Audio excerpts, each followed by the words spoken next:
Sitting in the right seat because there's only 2 seats in this plane. But before you decide if you want to fly with me, I should tell you something. For this particular flight, well, I don't have a license yet. I'm a student pilot. I've had about 10 lessons. But it's a very safe airplane. And I've had all of those 10 lessons at the same airport. And I should also tell you this.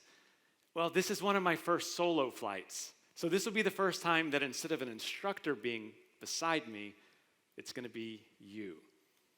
So imagine that you're sitting with me, and we've just taken off. You can see this runway right here, right there. And we're starting to climb away from the airport. You're starting to see the mountains, starting to see the lakes, and suddenly the plane starts shaking. It's a lot of turbulence. It's really, really bumpy. And you look at me and you say, is this normal? And I look at you and say, sure, it's normal. Inside, I'm panicking because it's never been like this before. It's never been this bumpy before. And I think, okay, this isn't safe. I have to protect both of our lives. I need to come in and land the plane. This is just bad weather. I didn't see it from the ground. I need to come in and land so we're going to be safe. So I make a turn in this tight valley, and it's worse. Bump, bump, bump, bump. And then I get us lined up with the runway just like this to come in and land. And I tell you, if it's not safe to land, it's okay. I'm going to go around. I'll just fly over the airport, and I'll come in, try it again, and everything's going to be okay. And here's what happens. Leaving altitude. Okay. Leaving altitude. Fly. It's fly.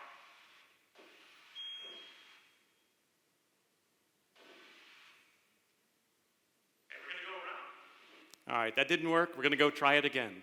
I make a circle around, and we're going to try it again.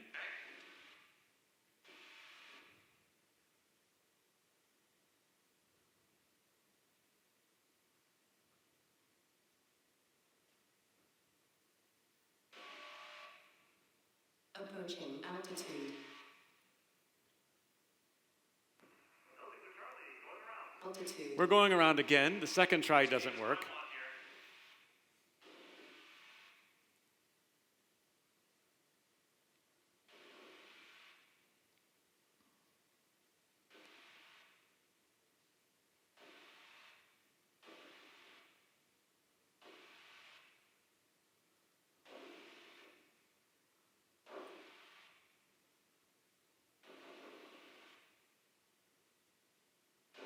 Leaving altitude.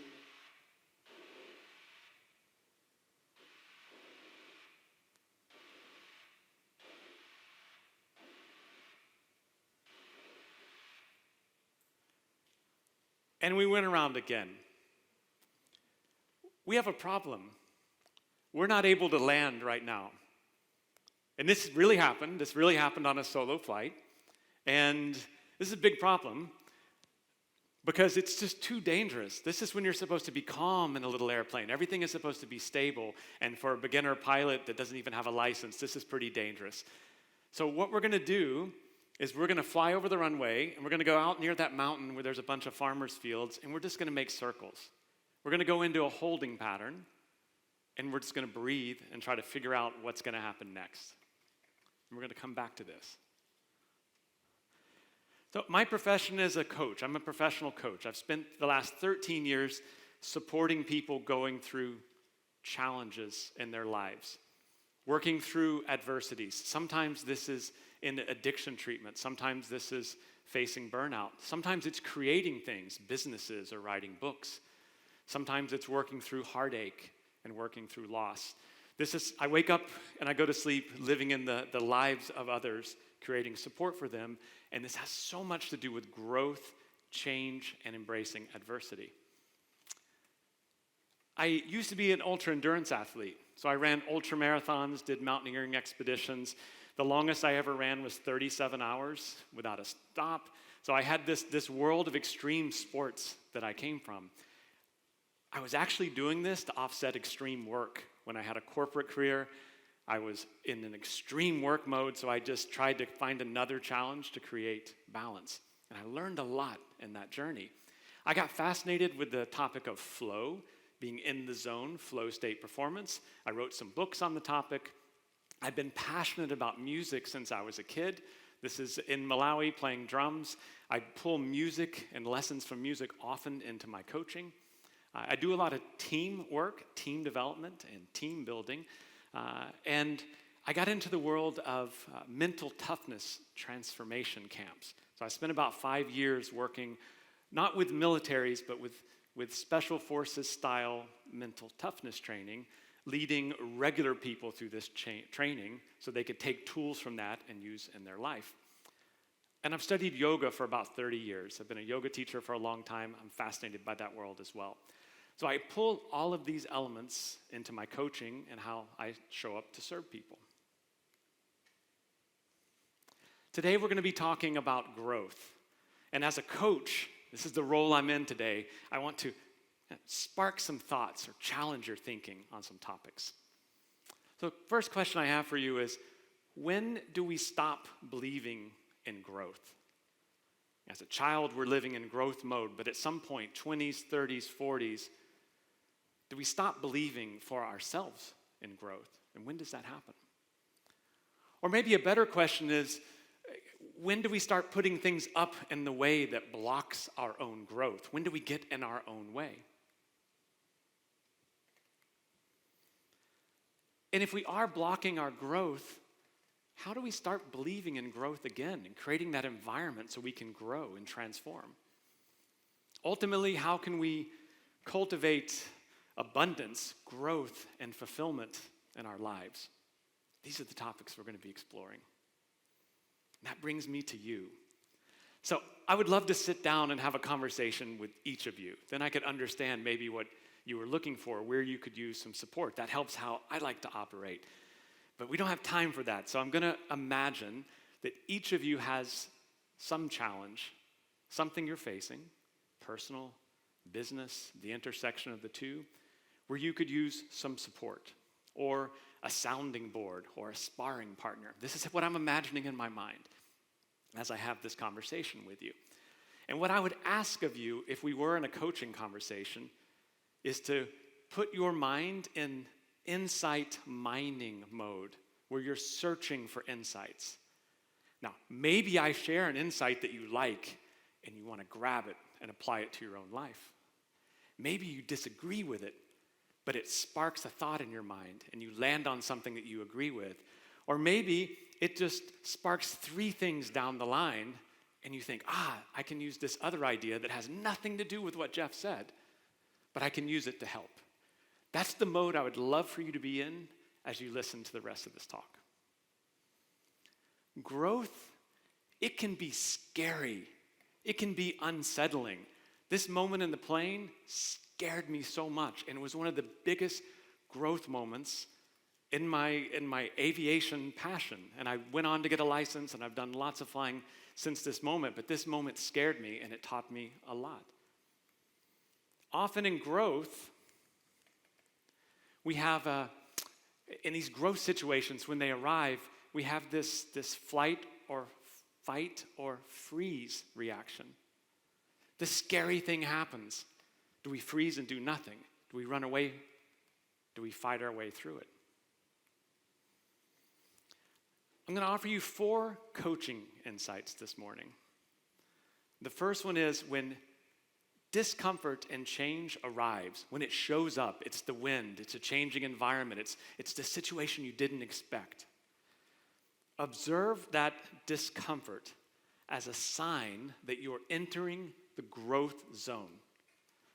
And then seize that opportunity, even if it's scary, especially if it's scary or unsettling for you. And maybe an unexpected one here. Use your breath, breathing, to get yourself unstuck if you do have that freeze reaction. And I'm showing you in the video, that was an acute stress moment. But sometimes it arrives with, there's a change in the family, a change in a relationship, a change in a market, and then we're tempted to react with a freeze. Breath is a powerful tool. Breath is a powerful, powerful tool. Does anyone recognize what's in this photo? Ice water. What else is in the water? There's a person. There's a person in the water, and the person is breathing from a plastic bottle right there. Okay, this scares a lot of people.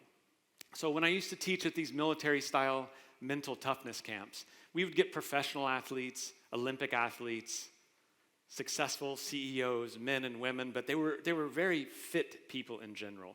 This would be 3 to 4 days without sleep, a very hard physical and mental challenge. The thing that scared people the most was cold water. It was being in the ice water. Running all night, being out in and out of the desert, these things, it was no big deal for a lot of people, but the ice water scared people, especially if you took away their ability to breathe in a normal way. So if they had to breathe through a bottle or a snorkel.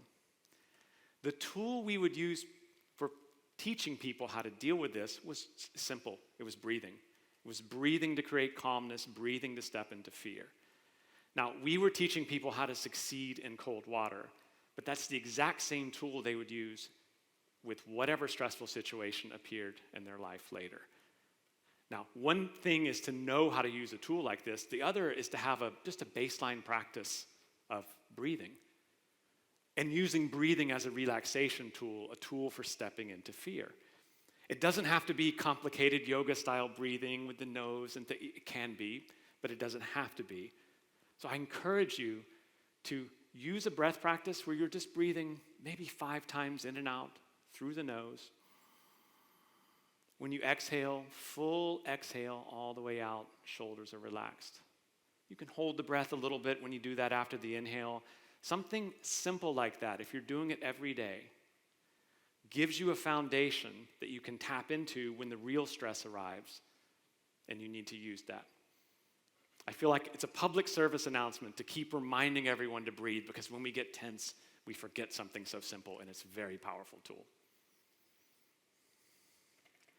This is Malawi. Part of my heart lives in the country of Malawi. These are some of the most impressive athletes I've ever seen. These teenage girls carrying sticks of wood, walking for hours, coming out of the forest, always impresses me when I'm in this environment.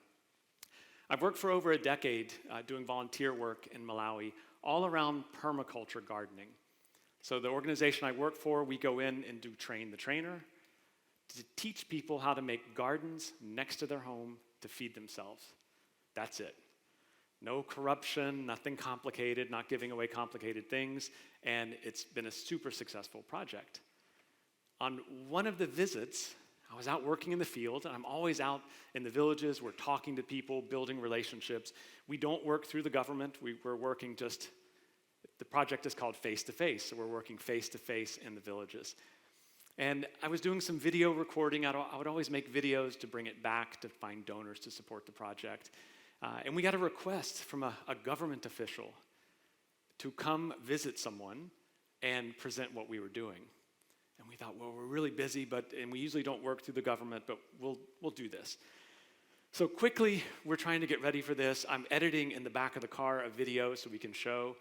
We're told that this was a former First Lady of Malawi, and we didn't really know the whole context of it, but I'm thinking, okay, we're showing up at the house. What are we supposed to do here? We're led into the door, and at the front door, it's just me and 2 of my colleagues, and someone's coming to the door. There's no one escorting us now, and I look down, and I'm so dirty. I've been walking out in fields. My shoes are dirty, and I'm thinking, I'm not dressed to meet someone important. And I think, what do I do? So the Swiss side of me kicks in, and I take my shoes off at the door. And my colleagues look at me, and I said, we can't wear our shoes inside. So we walk in the house, and I'm walking, and I look down, and I have white socks. And my white socks are just as muddy as the shoes were. And now I'm getting in my head, I'm thinking, oh, if this is someone important, I'm going to be rude. So we're led into this living room area, and there's gifts from heads of state and like photographs, and so this was an important person, or is an important person. I'm thinking we're in this nice room, and finally our host comes in, and I'm hiding behind a coffee table, and I just try to hide my feet and say hello, And we sit down, and we start talking. My colleagues are talking first, and all I can think about is, my socks are so dirty. Like, this is just, I'm not showing respect at all now. And then it's my turn, and my colleague says, Jeff, will you show her the video? And I think, oh no, it's on my laptop, and she's sitting far. How do I get the video so she can see this? So I stand up, and I'm trying to walk, and then I get around the coffee table, and now I realize I'm going to be exposed. So I drop to my knees, and I'm improvising as I go, and I walk over, and I sit like this in front of her with the laptop, and I show her the videos we made in the villages. And then as I'm done with this, I am thinking, how do I get up? Like, my feet are falling asleep, so I'm trying to get up, and she looks and says, Jeff, it's okay. You wear the dirt of Malawi well. I appreciate you being here. I appreciate the work you're doing, and I appreciate that you've been doing it for years. I finally took my first breath in that meeting, and the atmosphere changed. It became an atmosphere that was much warmer. We joked more. We had a wonderful conversation after that. I realized that what became a superpower of connection with her was the thing I was trying to hide. This was a big growth moment for me, and it changed what we learned out of this whole experience with her. Growth can be messy. My second coaching insight for you is take risks and improvise your way forward, even if it's messy, even if it feels unstructured. Fail forward fast. If you're in risk-taking mode, you're going to have failure. That's part of it. What's important is fail forward and keep going. Fail forward fast. Learn from the failure. What happened? Collect data, collect information, apply that to the next iteration. Maybe there's another failure. You learn more. Keep iterating. Fail forward fast. Are there any ultra runners in the audience? Anyone who's done marathons or long runs? Yes. Marathons? That's great. 6 hours. Where? In the forest. Where? Oh, fantastic. That's a proper run. 6 hours is a long time to run. The longest it ever felt that I ran was the first time I ran 5 kilometers. Back a long time ago, 30 years ago, I was very overweight, and that run, to try to run 5 kilometers, that felt like 100 hours of running. So I have full respect for any distance of running. This is a photo from a race called the Marathon des Sables. It's in Morocco. It's a week-long race through the Moroccan Sahara. It's hot. It's over 50 degrees Celsius. You have to wear a rucksack with your sleeping bag and all of your food for a week and your survival gear. Some days, you're lucky and it's only a half marathon, 13 kilometers. The longest day is over 80 kilometers. It's a long time to run. So I did this race back in 2008. I had a coach who believed in me, who wanted me to take risk, and she pushed me to earn a top 100 spot. I had a corporate career. I was traveling a lot then. I wasn't a professional runner, but I said, okay, I'll take the risk. I'll go for it. We'll see if I can get in the top 100. On the long stage, the 80-kilometer stage, I decided to go for broke. I decided that if I blew up and had to quit the race, fine, but let's live with a big amount of risk and see what happens. In that stage, I had the most incredible racing experience of my life. Somehow I got second place in this stage. I raced hard. It was a very, very hot day, and I just didn't stop. I had a true flow experience, being in the zone where my body was doing things that I really didn't think it was good enough to do. But somehow, the athletic gods blessed me that day, and I had a wonderful race experience. It led to me becoming fascinated with the topic of flow. I did a lot of study for flow, wrote a book on flow, and I teach a lot of people in sports and in their regular lives outside of sports about the topic of flow. Flow is when you're in that state, it's your peak performance zone. Your limits are exceeded. When you're in flow, you lose track of time. You're totally absorbed in what you're doing. And that's usually when we experience this effortless perfection. It feels effortless in the moment. And being in flow or creating moments of flow, it's associated with happiness and fulfillment in life. And we can find flow in writing. We can find flow in sports. We can find flow in music, in our work projects, whenever we're under pressure. So flow has been studied for decades now, and we know that flow happens in a cycle. So you need struggle to kick off the cycle. There has to be release or letting go after the struggle. And then we come into the flow part, which we love, and we want to stay there, but we can't. It ends at some point, and we have to create space for recovery so we can come back through the cycle again. So the struggle is real. To get to flow, you need struggle. Well, why is struggle so important? Well, struggle's the gatekeeper. It's the price of admission. And a lot of people quit when they find struggle. And then they never reach flow. Sometimes struggle is too much. It's an overload. And often it's not enough. We're just too much in a comfort zone. So this struggle, this is a hormonal kickstarter. It's a critical part of flow to find the right kind of struggle. I tried to invent a new sport a few years ago. I love cross-country skiing, and I thought it would be really cool to combine that with swimming. But it's difficult to line up snow in lakes that aren't frozen. So you have to time it just perfect, and I tried to invent it, and no one would join me. Everyone thought it was crazy. But this is something that took me out of my comfort zone, a project like this. We'll talk more about that in a moment. So where do we find struggle? Well, that's easy. We find it in life. We find it in being afraid, fear, uncertainty. We find it in being uncomfortable, and uncomfortable is a relative term. In my early running career, uncomfortable was running 5 kilometers without stopping. Later, running 150 kilometers without stopping, that was uncomfortable. And then it got comfortable, and it's uncomfortable again, so it varies. Time and overload, that's definitely struggle.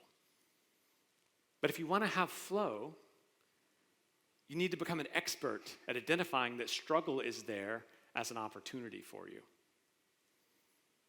Okay, high performers though. Where do high performers, very driven people, where do they struggle in the cycle? There's a few places. The most common is their challenges are always the ones that are on the menu. If you take an athlete and you push them to do more athletic things, it's going to be very difficult to get them out of their comfort zone. If you take someone who is obsessed about career or about working and you tell them to work more, it's very difficult for that to ever feel like it's outside of their comfort zone. So their challenges are always on the menu. When you go off the menu, a la carte challenges, unexpected challenges, this is what opens you to growth. This is what opens you to flow. Some photos here. I got invited to do an event that would involve not a full English Channel crossing, but about 5 or 6 hours swimming in the English Channel. We would get dropped in the middle of the channel, and we would swim ashore and do a big ruck march. A group of about 30 of us did this. We took a year to train for it. I trained through the Swiss winter. So this is swimming in Swiss lakes in the summer. It was cold. I tried to always go out when the weather was terrible or go out in the dark. I was trying to find things that were just unexpected adversities. The big day arrived, and it was storming at the channel. The French Coast Guard, they were escorting us out to drop us in the middle of the channel. They refused to go. They said the weather was too bad. And we pushed and pushed. We worked so hard for this. We convinced them to go, but take less boats to drop us. And it was chaos. We were blown so far off course. We couldn't stay with each other. You're supposed to swim near someone. And we were just blown away from everybody. And we knew what we were doing, but the conditions were just very, very dangerous. So the Coast Guard picks us up. They put us on the boat. And we're not happy. This is a group of people who no one likes to stop and say we give up, but they said it's not safe. They do a head count and they say someone's missing. There's 3 of these little boats we're all just laid out on the deck like this. There's nowhere to go inside. All the water's drained out of the wetsuits, so everyone starts getting very, very cold, borderline hypothermic, blue lips, everyone's shaking. Everyone starts to get seasick, including the Coast Guard, because the boats are just rocking back and forth. We were miserable. And one of our friends is missing, but we can't figure out who's missing.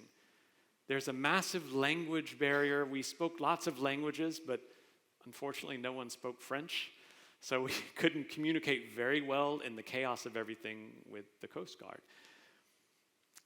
We didn't know what to do, and we kind of all had to shift into survival mode just so everyone could stay warm and just manage their own health until we figured out what was happening. Eventually we learned it was a miscount. They miscounted a camera person. No one was missing. By then, half the group was too sick to continue. They took the rest of us so we could see the shore, and we were able to jump in and swim the last couple kilometers. At least we were inside of the beach, and we finished the project. This was a huge growth moment for all of us, not the swimming part. We could have swam for 7 or 8 more hours, and we would have finished it, but it wouldn't have been a growth moment. But this dealing with the hypothermia, dealing with everyone being sick, and dealing with what we thought was someone being lost, and we couldn't jump in the water and find anyone, this was off the menu. This had the biggest impact on all of us. That brings us to coaching insight 3. Embrace the struggle. Embrace the challenge. It's there as an opportunity.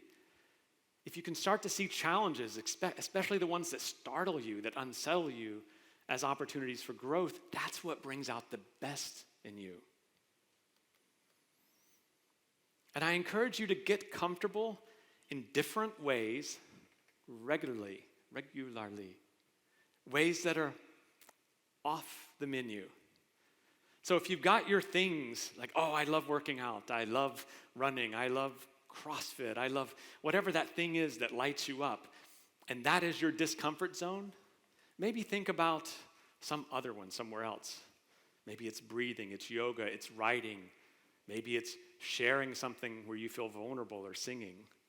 Whenever I've worked with high performers and they can get out of that comfort zone and find discomfort somewhere else, could be that it's in ice water, could be that it's having a difficult conversation. Whenever they do that, this always unlocks change, unlocks growth. Anyone have an idea what this is? Any skydivers? Okay. This is my hand about to make a death grip outside an airplane. We're 4,000 meters, the altimeter is already reset, 4,000 meters above the ground. And I'm about to do a solo skydive. Now, part of my job is to help people through moments of fear. Sometimes that's us having a deep conversation. Other times I take people skydiving and bungee jumping and things like that. For years I've done this, but I always did it with an instructor on my back, sitting next to my client with an instructor on their back. And I finally decided I should really learn to do this on my own because it scared me. It definitely took me out of my comfort zone. So I went through the training, learned to pack my own parachute, and the video I show you is the first jump I did on my own parachute. Now, professional parachute packers can pack a parachute in 10 minutes. It took me an hour and a half because I was thinking, oh, my life depends on this. So every fold, I would undo it, look, have the instructor check. I finally get up on the plane.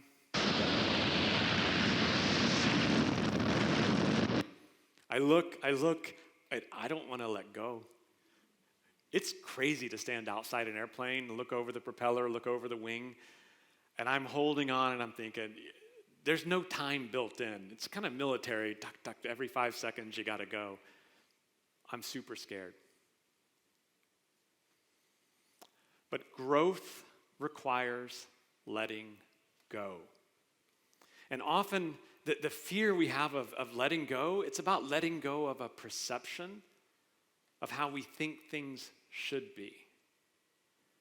But if you can trust your system, trust the equipment, trust your team, trust the culture that's around you, when you have that trust established, then you can let go. And when you let go, you can open your heart.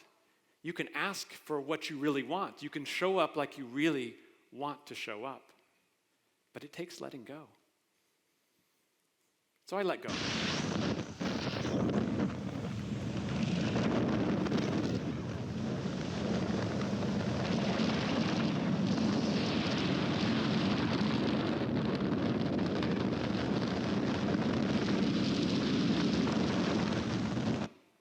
And then I gave a big smile, because that's what happens when you let go. Part of this episode with skydiving, it was around a bucket list journey. I had a big birthday. I was turning 50. I've been coaching people through their own bucket list journeys for years. People want different things. They want to write the book. They want to go climb a mountain. They want to do something with their family. I was always at their side to help them organize that, and I decided I needed this for me. So I started skateboarding again. Bad idea when you're in your late 40s, but it was fun. I got to fly in a fighter jet. Did bungee jumping, that really scared me. Did skydiving, became a pilot, did some other things. It was a fascinating year. But a lot of those adrenaline sports, when I looked at it later, I thought this was really more about disconnection and escape than it was about connection to myself. It was surprising. The normal bucket list things didn't really inform me and touch me like I thought they would. I was coaching a professional musician at the time, and he suggested to me, he's like, why don't you write a song? I was like, okay, write a song? I'll try writing song lyrics. So I started to write a song, and he said, Jeff, this is all positive. You just wrote a happy song. And I said, yeah, I'm happy. And he's like, no. What are you not telling me? And I thought, okay, well, I guess I could write a song about a hard time in life, about relationship loss. And he's like, yes, go there. So I did. That scared me. That took me so far out of my comfort zone. I wrote the song, learned to play guitar, recorded the song kind of as a birthday present to myself. That was the huge growth moment for the whole year. And it wasn't the sexy one. It wasn't jumping out of a plane, flying through the sky. It was being vulnerable. It was being authentic and telling a story that meant something to me. So growth shows up in different ways, and we can find different ways to tap into the space and learn something about ourselves. Fourth coaching insight. Practice letting go in the ways that you need it most, not the ways that look good on social media, not the ways that seem the most exciting, but whatever touches you. If you can go there and practice letting go, that creates space. It creates space for you to live with a more open heart, live with a more excited and open mind. Important here.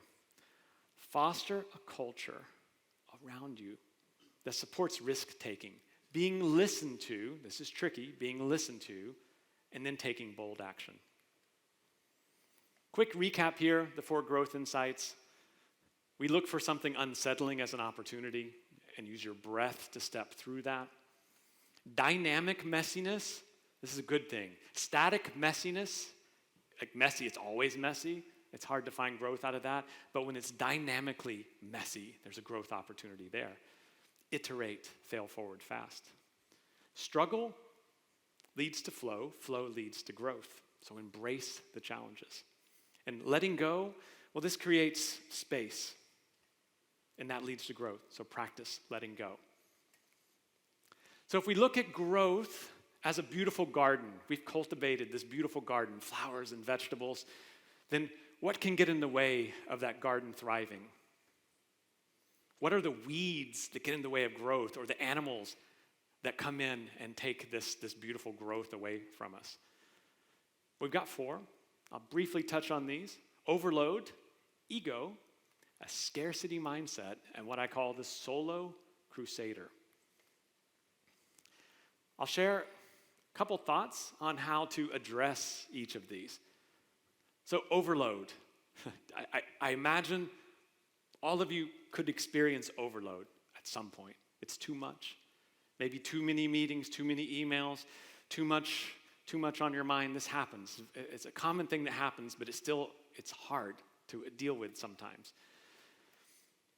If recovery has to wait until later, well, so does growth. Then you're putting your growth off. You're putting your evolution, your development off. So I work with people who are going through burnout.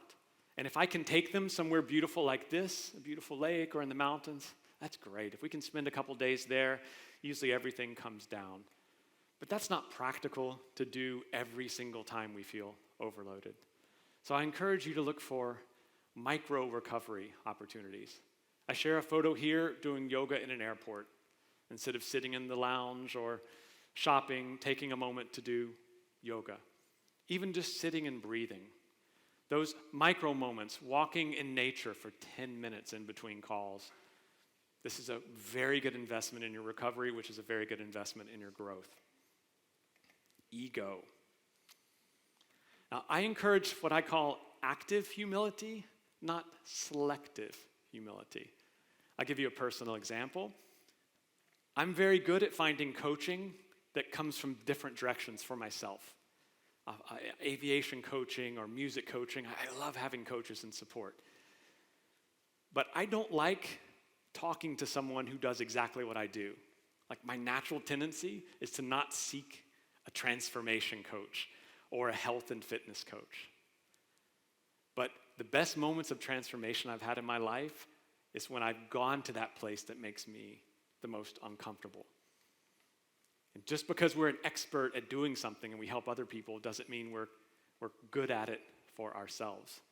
So when you practice active humility, you're encouraging insights and encouraging feedback from someone you may not agree with, or someone that may feel too close to what you do, or may feel like a threat. This is where the real growth happens when you can go into that space. So I encourage you to regularly invite comfortable feedback and uncomfortable feedback. Scarcity mindset. I saw a perfect example of scarcity mindset at the airport yesterday. I love just sitting back and observing social situations to see what we can pull out of it. But the luggage is coming out on the conveyor belt. In different airports, you see different cultures for this. But yesterday, everyone went right up, almost knees on the rail to get the luggage. So what ensues? The first bags come out. People are tripping, they're bumping, they're all over each other. This is a scarcity mindset. There's not enough space for us. Someone's going to take my bag. I'm not going to be first in line to find my bag. If everyone would have taken 3 steps back, we would have a larger perimeter. You can still see the bags, and people could step and take their bag. Everybody would win. It would be a calmer situation. That's abundance thinking. We're not finding the threat in the situation or limited resources. We're actually thinking in an abundance mindset, that there's more opportunity for all of us. Now, it's our human nature to shift into scarcity mode. There's not enough. We have to fight for resources. So I encourage you to recognize when you go there and then shift yourself into that abundance thinking. And I encourage you to create an environment for those around you to grow. And here is where small gestures matter. Showing gratitude, seeking opinions, listening. It's these little actions that really add up. It's not some grand gesture. Once a year you did this, oh, here's my abundance moment. Okay, we're good now, and I move on. It's the culture you create where you're creating small moments of abundance to create more for everyone. Symphony orchestra. I mentioned I love music. We're going to listen to a little bit of a work, and I'm going to ask you a couple questions about it.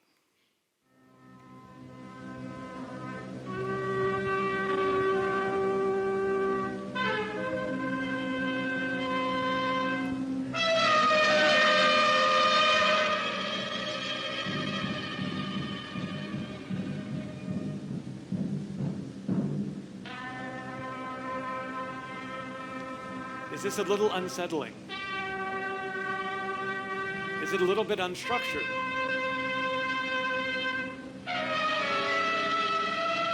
Is it a little bit letting go? Could someone be embracing challenge? I'm going to save you. Save your ears, the last little part of that. I'm going to explain that in just a moment. First, I want to talk about the solo crusader versus unity. So solo crusader means I know how this is going to be done. Just let me get it. I can do this. Okay, yeah, you think you know how to, no, it's okay. I know how to do this. I've been there. I've done this for 30 years. That's the solo crusader. I can do it all on my own. You're going to slow me down if you're involved. And sometimes this comes out in all of us, or we are at least exposed to it by someone. Going it all on your own versus as a team, well, when you're doing this as a team, unified, your collective energy matters, your energy as a group, your collective attitude and your collective action matters. And this is how you deal with structural challenges, legacy challenges, market challenges, when you can unify yourself. But to be unified as a team, well, it requires empathy. It requires walking in each other's shoes. And that's what the video has to do with. You see, a team that welcomes discomfort, embraces challenge as a flow trigger, practices letting go, is willing to take risk and be a little messy, that team can change their world. The orchestra, it was professional musicians. Might not have sounded like it, but it was. They switched instruments. They were rehearsing a piece, and for fun, they switched instruments. Now, for anyone who studied an instrument, it takes a lot of time to master your musical instrument. That doesn't mean you can play trumpet and then switch to flute and make a sound at all. This, to me, was a brilliant example of walking in each other's shoes, experiencing empathy, trying to perform. They are professionals, but in a slightly different area. What they really sounded like?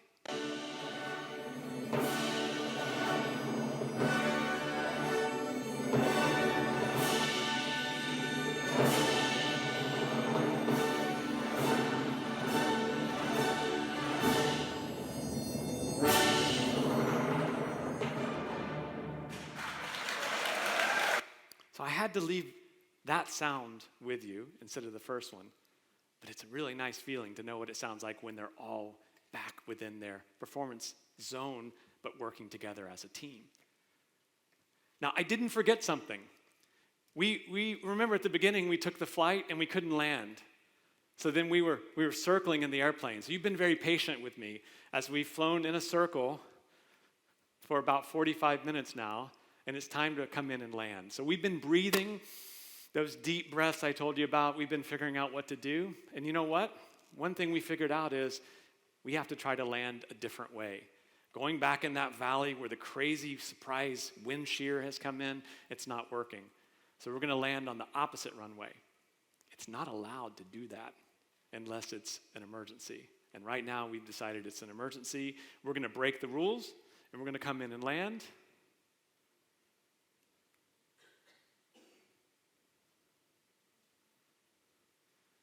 And right when we get... Flying nice landing. Just like normal. Nice big breath. A long runway. All is good. I'm trying to keep you calm. I'm trying to keep me calm at the same time. I'll take that one. My instructor was very happy that we both got down on the ground okay. And that brings us, we've landed together. Thank you so much for your time. Thank you for your energy this morning.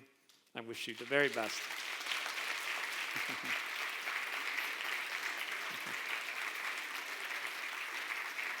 Thank you.